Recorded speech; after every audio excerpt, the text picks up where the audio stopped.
It's got the fruit, it's got the vitamins, minerals, but it pleases the mind at the same time. Oh, I'm gonna start using that excuse for anything. I'm gonna eat this because it pleases the mind. Welcome back to We Are Chelsea, the official podcast of Chelsea Women, brought to you in association with Skoda, our official car partner for Chelsea Women and proud supporters of women's sport.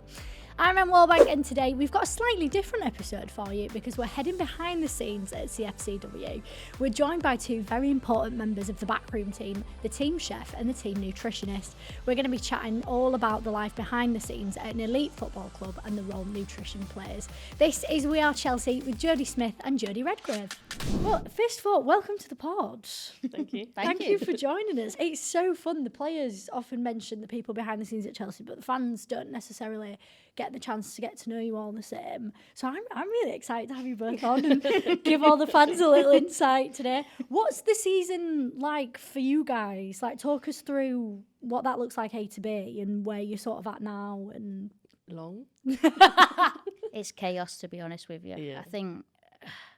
I think there's always peaks and troughs, like as a player or as a staff member, but I think what does go on behind the scenes is so much more than what people would imagine. So yeah, we are ready for a rest.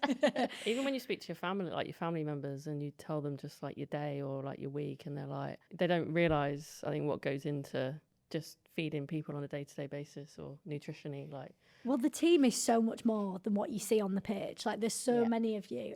For the people listening who might not know exactly what your role's involved, how would you describe what you do in your sort of day-to-day at the club? So for me, I am, I guess, sort of like in charge of the kitchen here. What else? You make the magic happen. Yeah. Right, you do the execution. Create the menus. We- It's we have obviously a kitchen team that we have here that work with us as well, which are great. And then travel day-to-day basis, it will just be kind of like coming in. Obviously, we have breakfast. We do like a meeting with the staff in the morning. We'll have breakfast. We then kind of have like, there's just lunch, and then, but you're just kind of constantly like on your emails, or you're like doing other bits and bobs, or going into meetings, or. She's absolutely downplaying herself, by the way. Like, she's got like such attention to detail, like when it comes to being a chef, that like when you build a menu together, but then to actually make it come to life, like that's what I think separates like performance chefs versus like catering chefs doing for the masses, I think. So I think you're downplaying the role there a little bit, Joe. What was on the menu today? Talk us through it. Smashed today. Yeah. Today we did do a little bit, like, because it is sort of the end of part of the season. We did like a smash burger station at lunch. We had like chicken halloumi kebabs, homemade chips. We had strawberry and marshmallow skewers just With with chocolate. That sounds fantastic. Yeah. Oh, we do, need to get in on that. We treat them well. I'm not gonna lie. I feel like they got it good. I think anyway. It sounds like they've got it fantastic. I'm gonna start my professional football journey so I can get in on this catering menu. How did you both get into your respective roles? Talk us through that journey. When I was younger, I actually just probably like a lot of the players, I was just good at sport. Probably a lot of the staff that sort of work in football as well. I was good at sport, and that natural route was kind of to be a PE teacher. So my degree was actually in PE at university, and then I just sort of elected more sports sciencey, nutrition modules along the way. Completed my masters in sport and exercise nutrition, and then sort of expanded into the applied world and started getting jobs within football, within Paralympic sports, within rugby, within universities, many different things really. But I was always fascinated by the human body and then how food can impact it. I also did actually, when I was younger, I either wanted to own a pick and mix shop. Solid. I used to eat a pound of pick and mix every day. Like, my diet was horrific as a kid. It was so bad. Either a pick and mix shop or to be a chef as well. And none of them happened. It's all right. I wanted to be either a stormtrooper or a mermaid, and I've let my parents down on both accounts there. So at least you're still in the same field. Well, my dogs was Chewbacca and Princess Leia, so very big Star Wars fans in my family. Phenomenal work. We love it. This is what we need on the pod every week. What about you, Jodie? To be honest, I've kind of fell into being a chef in a weird way.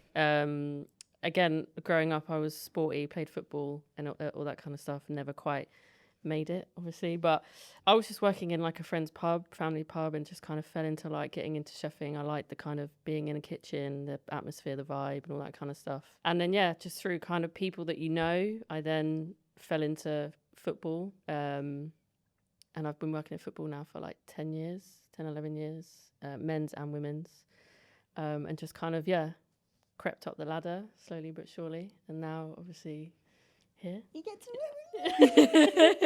And now we've got Jodie squared in the kitchen. Jodie squared, yeah. Jodie, we heard that you played football with one of the current Chelsea players. Do you want to tell us about that? So when I was at university, I went to Leeds Met University, and Lucy Bronze was in the university team then.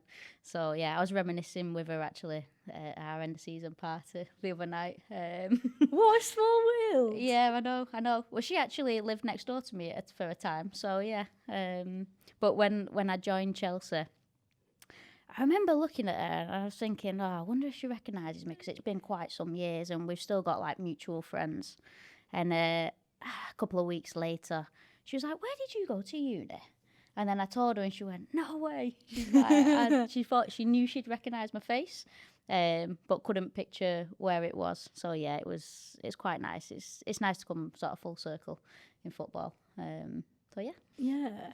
And did I hear that you might have done as well? Yeah, I was with Becky Spencer at Arsenal. Oh my gosh. Yeah, we were like, I think I'm a couple of years older, they were a year older, so I was like 10 or 12 and she was like 10, I can't remember the ages, but yeah, we were together for like 2 years there, and then she stayed. I kind of got booted out because I weren't good enough, and then she stayed there a little bit longer. And then out of everyone that we played with at that age, I think she was, I would say she's probably the only person that I guess you could say like made it into the women's game professionally. So, and now she's obviously here, but I was working at Spurs before, and she was there also. So it was quite strange. It must be so cool to be a part, because women's football has had such a boom in growth over the past like 2 years, 18 months sort of thing. And to be a part of that and to have seen other people's part in that must be such a huge thing for you guys. Yeah, it's incredible. I think the amount of support that players get these days is, you try and encourage them to take advantage of it as much as possible, because certainly when we were playing, like we never had anything. We didn't have gym sessions, we didn't have sports scientists, we didn't have nutritionists, we didn't have private chefs. You know, we just had turn up to training, 8 o'clock at night, 10 p.m, right, 2 hours on motorway back home kind of thing. So I'd love to be that age now with the opportunities that are obviously there compared to like when I was 10 back then. Even more than being an athlete, there seems to be so many more jobs and opportunities around women's sport as well. Yeah, if you had to give any advice to anybody that was that age now and was trying to get into this area, what would you tell them? Mine would be patient. It does come eventually, as long as you've got the passion and the drive. Just be patient. I remember when I finished university, it took me a good 18 months to 2 years to actually fully get something, to land a decent role, and then 3 came at once. So it's like buses. So it was kind of, I'd just say yes to everything. Not every experience or not every bad experience is necessarily a bad one. You can learn a lot, probably more from them than what you can from the good experiences. So yeah, be patient, take what you can, and keep being you. That's some great advice. What about you, Jodie? Yeah, I think like just like hard work is kind of putting yourself out there sometimes as well, or doing something that maybe isn't something that isn't in your remit, or I worked at Southampton, and the only way I learned to do like a travel role is I covered the head chef that was there at the time, but I didn't gain anything from it apart from experience. That makes sense, but it put me right into a step of another job, because they looked at a CV and went, "Oh, like you've done that," and I just did it for the experience gain, and that you walk into another job with it. So yeah, kind of putting yourself out, like doing stuff that's probably a little bit extra than what you should do, but once you're in it, like it's Be resilient when you're Yeah. in it. You obviously work really close together. What does the relationship between chef and nutritionist look like at Chelsea? I always think it's one of like really important relationship, to be fair. Like you have to get on. If you don't get on, You like, think I'm the bane of it's your impossible. existence. Like, be serious. She is so messy. No, I cannot tell you how messy she is. No. Honestly. Look, you go in our office, she's I've got a she's creative got stuff mind. everywhere.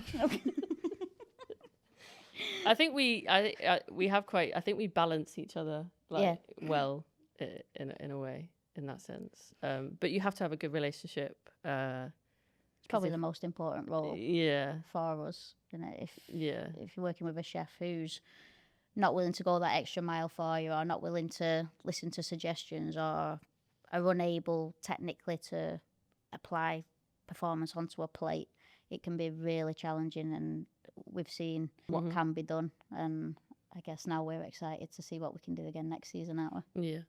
Always like to keep pushing. How important is nutrition at the top level of football now compared to what it was like maybe 10, 15 years ago? I think it's a underrated discipline, to be honest with you. I think it is still quite up and coming. There's a lot of emerging research in the nutrition space now, but it's also a little bit too saturated. So I do think it is still an underrated discipline. You look at the numbers within the staffing team at clubs, and you know, there's one performance chef, one nutritionist for us, whereas you might have 5 physios, you might have 4 physical performance coaches as such. But I think the direct impact that nutrition plays on human performance, recovery and sleep is proven to be impactful. So yeah, I would say to me it's underrated, and I'm obviously biased. I think it has a massive impact. And I think there's so much on the internet now, and everybody seems to have made themselves an armchair expert on nutrition. Like you go on TikTok now and you'll see everybody and their nan giving nutrition advice. What is that like, seeing that as someone who that's their job, that's your job, and that's something that you manage and maintain on a daily basis? Are you sort of like seeing the dangers in that now, or is that something that's just like, that's funny? Yeah, so there's obviously a lot of misleading information out of there. I think it's also good that nutrition information is also so accessible, but there is a lot of risks that do come with that. I think for us as well, like the body image side of things for players on social media, tie that in with misleading nutrition information is an absolute danger for athletes. So yeah, I don't know. There's also like, because nutrition really in the women's game has kind of come in the last sort of 5-6 years maybe.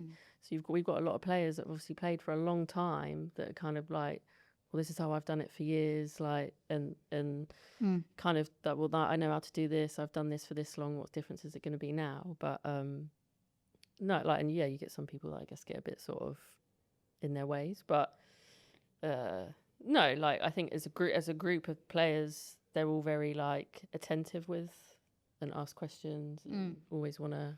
I'll take the mic. Yeah, mostly that one, but yeah. Yeah, fortunately, like as a nutritionist for myself, not necessarily for Joe, but it is like a protected title in the sporting world. So we are governed by the Sport and Exercise Nutrition Register and the British Dietetic Association. So we do have governing bodies there to ensure that appropriate information is being relayed, let's say, and governed. Which is so important. But not all over the internet. It's not. What does the relationship between you guys and the players look like, and how much say do they have in what their nutrition plan looks like? How much do you work with them to sort of tailor that? I'd say that Jodie has more of a probably one-to-one kind of relationship with the girls. Obviously, for me, they see me when they come up to eat, and if we're away at a hotel and stuff like that, I guess I'm like the face that they recognise. So yeah, for you, it's a little bit. They just take the mick out of me, to be honest with you. Yeah, it's just back and forward all the time. But we do workshops. We'll do obviously what they're being provided food wise is what we want them to eat. So that in itself is education and the provision that we want them to have. There's a reason that we're putting this in front of you, like, as much as they might think, Yeah. oh, like, should I be eating that? Yes, you should. Yeah, Like, like it's there. everything We've is done there. all the numbers. Yeah, everything's there for a reason, and I try and speak to them in the sense of like nutrition is very tactical, and people take the mick out of me for that, but it's just like football. It's like this is intentional strategy to help you showcase your talent essentially in the football match. So yeah, they do take the mick. It's very informal. Yeah. We have a great laugh with the girls. I think our relationships are quite, we have, like, ours aren't as serious. But that's good, like, as well, for us and for them, that they can have that laugh with us. I think this morning we do like a live station, for instance, and I just kind of gone to get a bottle of water, and Sam comes up and she's like, "Get behind there! You've not done anything all season. Come on, make me my omelette," like that, that kind of stuff. It's funny, and you just give it back to them. And it's good that you can kind of have that back and forth. To be fair, it's a good laugh. Yeah, because food can be such a personal experience, so having a team that is approachable and that you can have fun with, so important. I think trust is the main thing, whatever staff member you are, but I think trust. I think the perception of if you're having to go see a dietitian or go and see a nutritionist, it can be a little bit like... a bit intimidating. Bit intimidating, a bit of anxiety. So, yeah, it's definitely our mission to try and drop that sort of stigma and just make it fun, make them engage.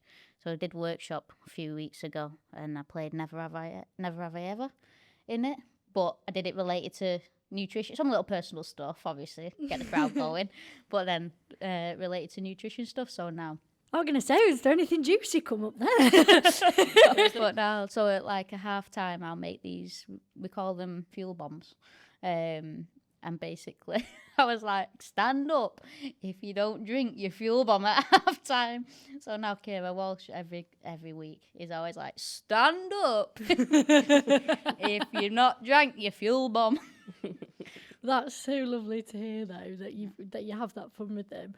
Does each player have a specific, different nutrition plan, and how specific does that get? To an extent, particularly regarding the fueling, the recovery, and like supplementation plans. To be able to advise each player what to have across a full day is very difficult. But at the minute, it's more how can we control as much as we can in our environment, nudge them as much as possible towards good behaviours, give them as bespoke of a plan as possible. And then what they do outside of here is obviously with a little less control. So, yeah, as much as we can, we try to support the players with that, but it's not always possible. Yeah, and one of the things I didn't even think about, because you just don't as well, but one of the things you have to think about with women's nutrition in sport is like menstrual cycle. Mm-hmm. How does that come into play with nutrition? Because that's not even something I'd have thought about. And I've had one every month since I was 15, and I'm not thinking I'm not getting up in the morning and be like, what am I eating today? How does that impact sport, and how do you sort of supplement that? Well, how it impacts sport is huge in general. I think from increasing anxiety levels to wearing white shorts. I mean, I remember when I was playing football and we used to wear white shorts, and it would always give me anxiety when I was on my period, because you was always worried of leaking. I think so. How it impacts sport itself is huge. How it impacts nutrition is often through increased fluid requirements. Often you'll find your core body temperature will increase. Players generally their appetite, so you'll get some who will go ravenous, and you'll get some where the appetite will just completely slump, which is not ideal when you look at like our match schedule, when we have back-to-back fixtures and we're constantly travelling. That's when it can have significant impacts on performance, I feel. So yeah, without going, the research amongst it is still very sort of a bit wishy-washy. I don't necessarily feel that there's a specific diet or way of eating through each phase, but definitely lots of anti-inflammatory foods. Focus on your hydration and make sure that you're fueling your sessions before and after training to make sure you're getting the most out of the sessions. So I just actually need to start drinking water then and not just being a raisin. God. Do the players have very different preferences and routines when it comes to food, or is there some things that just everyone gravitates towards? That's you on that one, Um, everyone's different. You've got some players that will eat absolutely anything, and you've got some players that will be a little bit more particular. Do you want to name and shame who the pickiest eater is? Nah. We're playing it safe. They probably know who they are. But like, I mean, in terms of like ones that kind of will eat, like Lucy eats anything. CO's pretty much eats anything. There's a few that Ellie is pretty good. Yeah, Ellie's quite like. Yeah, there's a few that kind of just like, if we're doing like a live kind of station, they just go, oh yeah, just put all of it in. Like, it's fine. Vila, she's quite good as well. Preferences, like we have, there has been a few times this season, I think, as well, when the games have got congested, where they've kind of gone, oh, any chance we could get this, or like any chance we could get that. And we're like, yeah, like, we'll work it in. But I'd say all in all, they're pretty... I think it's trying to appreciate Decent, the but- different cultural differences as well. Yeah. Oh my So- gosh. Yeah, I'd not even considered that. Yeah. I think as well, like footballers are very much of a routine, like they're routine people, and a lot of them will have the same breakfast every single day. Like that's just, Yeah, that's Yo-Yo's just the thing, been on like, and talked us through her porridge in the morning. Oh, yeah. We've had the porridge breakdown. we've now got the Yeah, one. yeah. She loves it that much that What's, she literally just has it at home and then they'll just come in. She's like, no, She started I'm not coming in. neglecting She's the coming porridge. in now. Oh, she's not coming in. She's been coming. But Nay and Alyssa have a little like, and they've got a few other girls on it, but they've got a very specific Weetabix yogurt protein kind of thing that they've got going on, and all you hear in the morning sometimes for like 10 minutes, it's like, it seems like 10 minutes but it's not, but Alyssa's like, they obviously break down the Weetabix, so you can just hear like a for ages and you look over and you're like, she's still going. But yeah, I think they got like Vika, and I think Aggie did it a couple of times. I've seen a few people do like Weetabix breakfast tiramisu on TikTok. Oh, I love tiramisu. And they do it with like yogurt and Yeah. coffee. I I don't think know. They do mix something. yogurt Weetabix, protein powder. They put fruit in it, cinnamon, maybe a bit of honey. And it's funny. It's quite cute because Nay comes up for like first mostly. She'll use like half the pack of the wheat, or like 1.5 pack of the Weetabix, half the yogurt, half the protein, and then leaves it for Alyssa, like to when she comes up later. No, that's so sweet. Oh, You know they've been though, because before we left to walk over here, there's 5 protein shakes on the side where you can just see a little bit of the vanilla protein that's been in there. So, girls, clear up after yourselves, please. But yeah, they're very like, they can get quite like routine. The one thing I found with this group though is like with other teams that I've worked with, even on like a match day -1, where obviously predominantly we put it's like carbs and we do like pasta bars and stuff like that. There's a few that will go down that same route, but there's quite a lot of them that will mix it up each time and change. Whereas when I've worked with other teams, some people are like, no, this is what I have the night before. This is what I have on the day. Yeah, that's the only bit where I think they're not quite routine, but It's probably because of the amount of fixtures that we play yeah, as well. they don't want to get Death bored. by pasta. Yeah. Yeah. We very rarely do pasta at Cobham death by because pasta. Did I say that? That sounds like a great way to go. that's why we never really do pasta here, because they have it like a game, all round games that we just kind of leave it out when it's here. Then they don't really get bored of it too much. Have you got any preferences that like you love to do when you cook in? Is there a menu that you're like, yeah, this is my golden your jam? menu? No. Yeah, little taco number. Yeah, like they just. Little gyros. I like what I quite like, and I find that people tend to enjoy is like eating with your hand, like things of eating with your hands, bao buns, tacos, flatbreads, like wraps. That I'm kind of hungry thing. now. Yeah, look, the king prawn linguine. Oh yeah, That's a good that one. does go down well. King That's prawn. that's a good one. The thing is about Jodie is that she makes the food and she never eats it herself. Do you? Yeah, but when you're around food, Yeah, I it's- suppose. sometimes you just don't like. You're just not hungry. Do you And- cook a lot at home? Nah, not really. No, I don't blame you. When I'm outside of work, I mean, I do like cook for myself and my girlfriend at times, but like, it's more like convenience. I'm like just jacket and potato kind of thing. Just like something easy, like beans on toast. Yeah. Whereas like when I'm here, like if we've got something on, I'll just grab a little bowl, put a few bits of thing, go sit in my office and just quickly eat it. Like, but I'll stand there all day making stuff for everybody. But when it comes to me, I'm just like, oh, I'm just not hungry. Yeah, your entire job is making sure everyone else is well fueled, and then you're like, oh, what can I scrape together? If I eat breakfast sometimes, Song, who's one of our physical performance coaches, she's like, you're eating breakfast today. I'm like, yeah, I know. Yeah, I've had 5 minutes to breathe. You were cooking for some of the players before you started at Chelsea. How did that come about? Stefan, who is the performance chef for the men's side, I worked with him when I was at Tottenham, and he came here whilst I was finishing. I was working with a male player in Germany, and I'd finished, came back here, and I was kind of going down that like self-employment route, and I got a role with the Lionesses under 23s, and then he got contact from the nutritionist who was here before, Jodie, basically saying, oh, we've got a female player that wants some meal prep, like she's just joined, she's just about to move into her own place, blah blah blah. And he just kind of put it my way.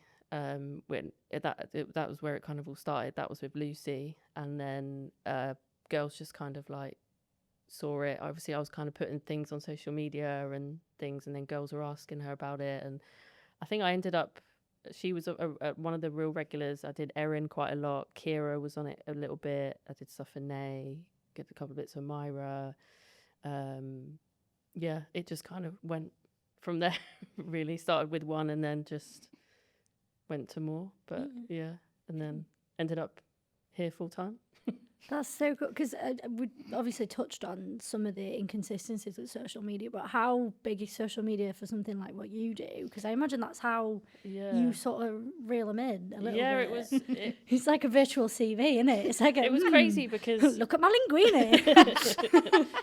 Because I don't know, I can't remember who it was, but like when I started working with, and obviously Lucy is such a big name in the women's game, and someone like said to me like, oh, you know, you should like post it, like, and I did the first one, and like the views and the likes were like unbelievable, and I didn't quite at that time realize how much people were so interested in what, like, I love watching meal prep videos. I watch an American woman do it for her kids, and she's just doing it just to feed like 3 7-year-olds, to then watch it for someone who you might get somebody that is a fan of Lucy Brown coming and watching your content. And so people are so interested in like every facet of their life. Yeah, it's massive. And yeah, it just went, and then I just kind of like, I post stuff, I'm no like wizard with it. It's very basic. Oh, come on. Nah, it's come basic. Spend a day in their life with me. It is basic though, like compared to the other stuff you see, and you're like, oh, that's really cool. I can't really do that, but yeah, it is basic. But she said, oh, that's really cool. I can't really do that. I cook for Lucy Bronze for a living. But yeah, people love it, and I just never thought that people would be so interested, but they were, and yeah, it's given me a little, like, I guess a small little platform on social media that people are interested and follow, and I've kind of brought that into obviously coming here and doing bits here, and I post certain bits and bobs. Do you want to plug the socials now? No. Didn't someone stop you in Asda?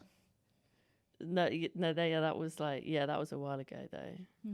Yeah, Are you Chef Jodie? I did get stopped in a supermarket once, and I found it so awkward and so strange. I was like, nah, like I couldn't do it. I couldn't be like spotted all the time. Whenever anybody recognises you, it's always when you look your worst as well. It's always when you've just come out of the gym and you're like, I walked into a Tesco and this woman was like staring at me, and I'm like, I don't know this woman, like I don't know her. And then the next, I don't even know what aisle I was down, and then I saw her like out the corner of my eye come around the thing, and I was like, she walked in, she was like, excuse me, can I just ask you a question?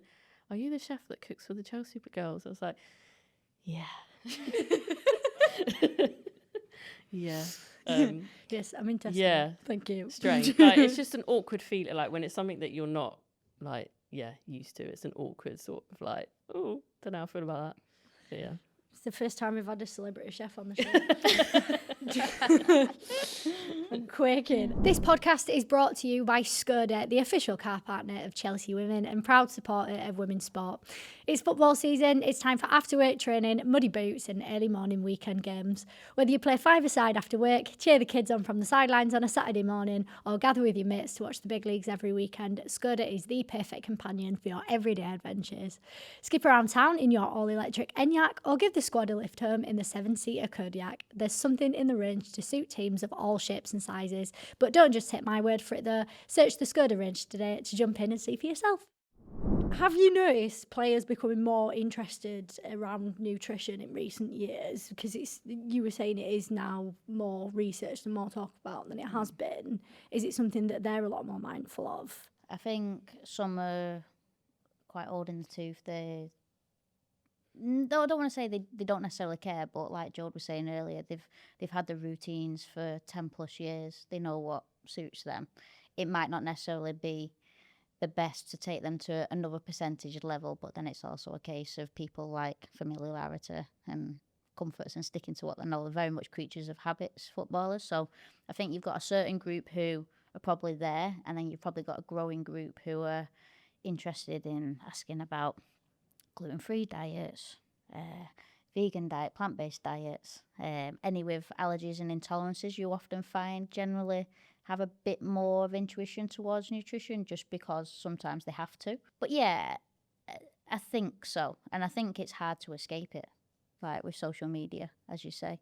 It's just you want to try and target it towards the health and performance side of nutrition rather than the faddy side of stuff that's online. Is there any of the fads you've seen that you've been like, oh my God, this is dreadful? Oh, yeah. Like pre-season, I expect it. They're going to come back and be like this in my ear, and I'm going to be like just shaking my head and rolling my eyes probably. But yeah, you often get that. Sometimes you often get about intermittent fasting or like fasted training, and you get all sorts. At the end of the day, they're still human beings and they're still exposed to the same social media that everybody else is. So in a way, it's positive that they are showing interest. You just got to try and steer them along the right direction. And at the end of the day, the position I'm trying to take now, which I probably would have took years ago, is they're adults at the end of the day. So often with nutrition, until something happens or fails, people don't do anything about it.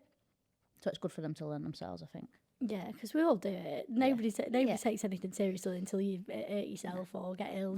And then you're like, oh, it's like when you get a cold and you're like, oh, I remember what breathing normally was like. Exactly. We've had a few of the girls, like, we've had things go out and they'll ask for, like, the recipe or, like, how did you make it? Or some of them will come in and go, oh, this is what I made. So they'll show a picture of what they made their dinner. And or I've got, like, a friend coming around, like, what do you think I should do with this and stuff. So, yeah, there's a few of them that get quite interested. They also want to wind you up. Like, they actively want to. They're like naughty kids.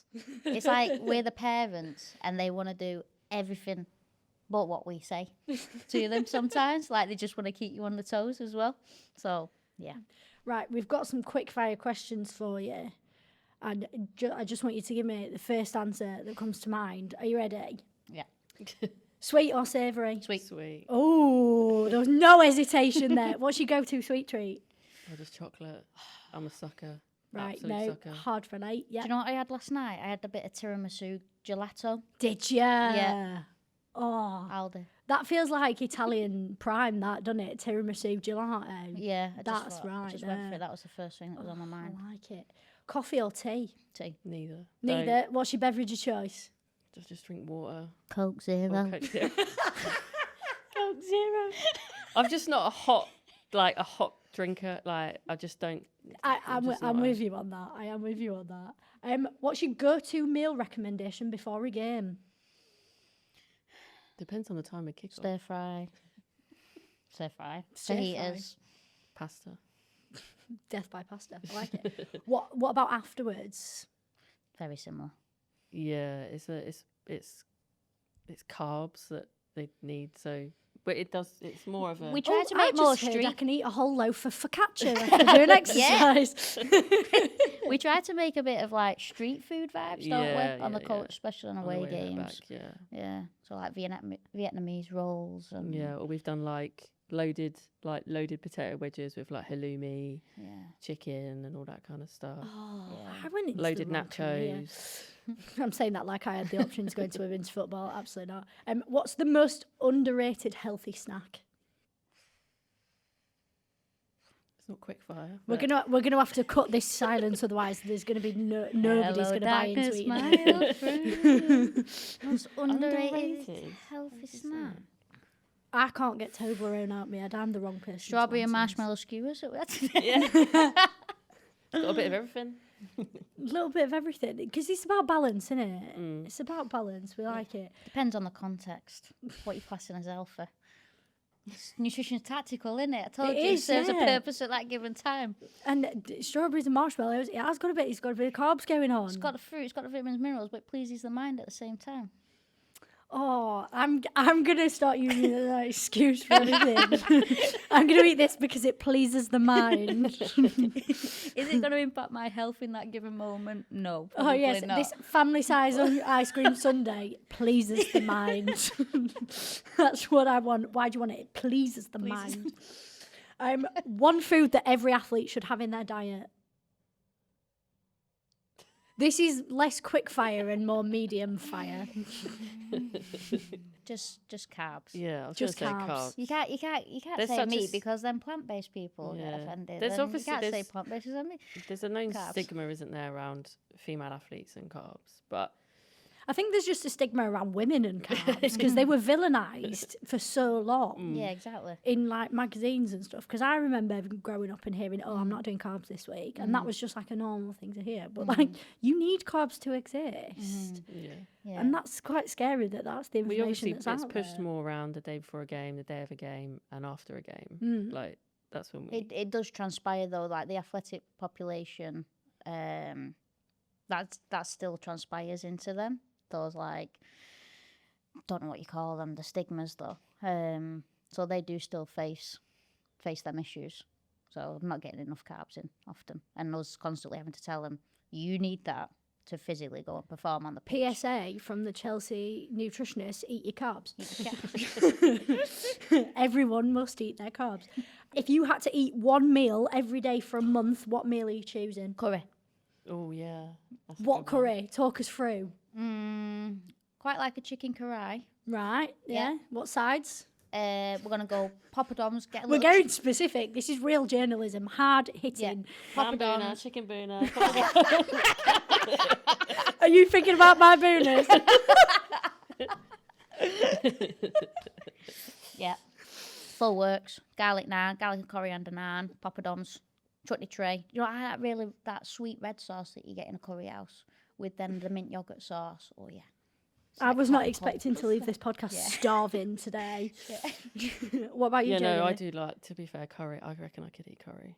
We should go for a curry. Yeah, let's go for a curry. Chelsea curry, we love it. What's your Nando's spice level? Medium.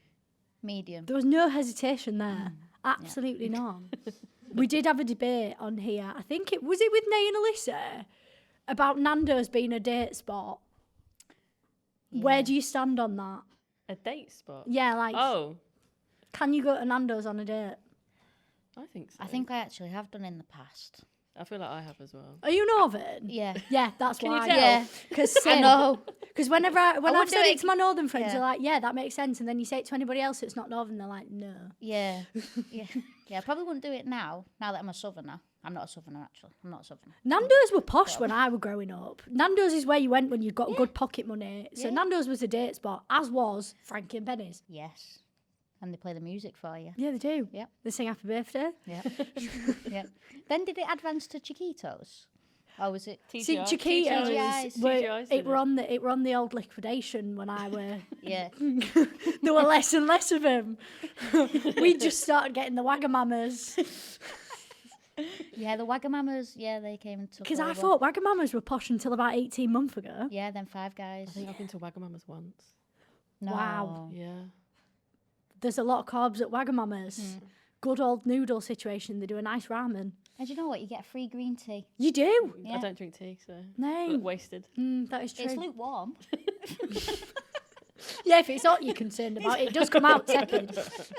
No beef to Wagamama's. What is your favourite cuisine to cook? Mexican. Right, talk me through your Mexican. Oh, menu. God. What's on the? We are getting the specifics today.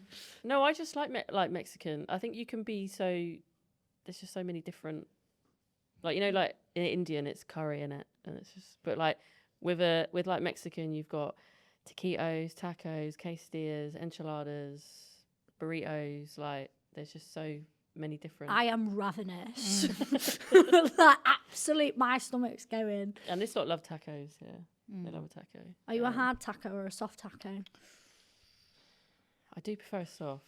I think I'm hard. I saw a hack where you eat your hard taco with a soft taco underneath it, so you catch the remnants of the hard taco in the soft taco, and then you've got two tacos for the price of one.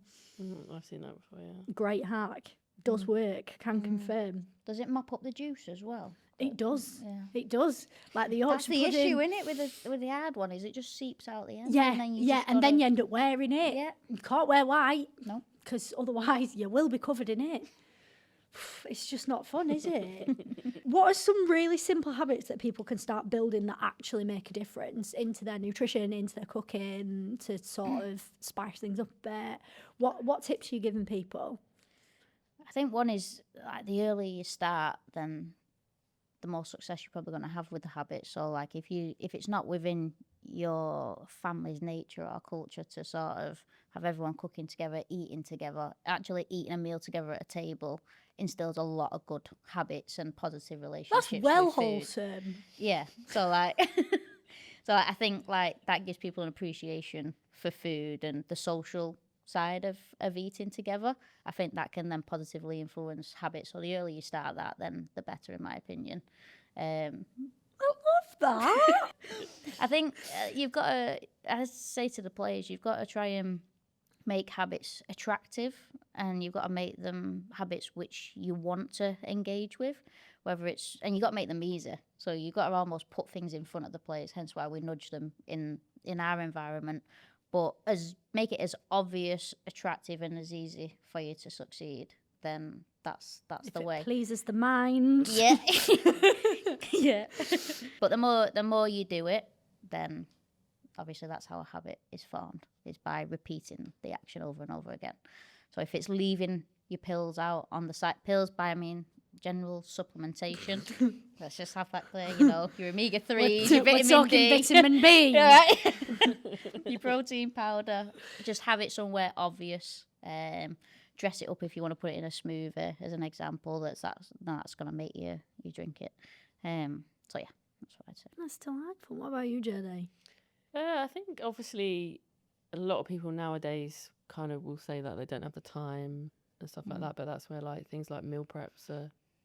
If you've got a day or an evening and you can just do some meal prep for yourself, like then it kind of sets you up for the next sort of like, and if you are a busy kind of person, at least you know you're getting what you need and stuff. I know there's obviously all the like gustos and stuff like that, which I know people find easier because it's all there. You haven't really got to go to the shop and buy it. Yeah, it's weighed, it's measured, it's chopped. And a lot of a lot of people, I think a lot of footballers use all that kind of stuff because they can pick it, they can then cook it. So Go on, plug your Instagram handle. Meal prep. no, they should know what it is already.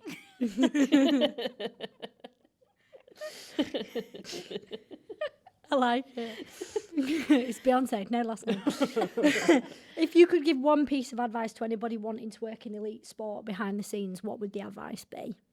I think you've got to be quite thick-skinned, quite strong. Resilient. Yeah, because there's It's never you're dealing. personal. Yeah, no, you're dealing with even just looking at players, you're dealing with 25, 30 individuals that someone's gone and had an amazing game one weekend, but the other person's felt they've had a really not so good performance, or so you get different moods, and that mood isn't necessarily like it's not taken out on you, but it might you might get a bit of it, if that makes sense, but you don't take it personally. Oh, energy is so contagious. Yeah. And you're just like, for us, we're just there to Have fun. cheer people up Yeah. with food. Yeah. With our rubbish jokes. Erin did say to me before, she said, you're not just food, you're entertainment. So Well, if Erin's saying it, then Stick that on a t-shirt. yeah, I think just willing to like the season's it's a long time, and it can be quite, when you're doing a Champions League game on a Wednesday and then you're playing away at Manchester United on the Saturday, like it's long, it's busy, and I think as long as well, like even if your people around you understand your role and stuff as well, but yeah, I think anything else. You said it all. Haven't you? And just to wrap this podcast up, because we've had such a lovely chat, it's been very wholesome. What do you think's the most rewarding part of your jobs? I just quite enjoy it when the girls are eating and they'll go, oh, like this is great, like this is banging, love it. I find that's quite a reward, to be fair. Mm-hmm. Just people I think as a chef, just kind of compliments are nice, and it's quite rewarding, to be fair. When you know that people are enjoying the food, I think that's probably one of the best things. Oh, that's so sweet. What about you, Jodie? I think for me, I get quite a bit of passion from the performance data side of things. So when you can see where you've put an intervention in place to see that athlete then increase the high speed running by a certain percentage, or increase the number of accels, decels, or whatever it may be, increase counter movement, jump, you've been working, supporting them with body composition goals, etc. I think that's really rewarding, and you find that you get a lot of buy-in that way when you can directly show them the impact it has on the performance. I've never wanted to see a spreadsheet before now, and Yeah. now I'm so intrigued.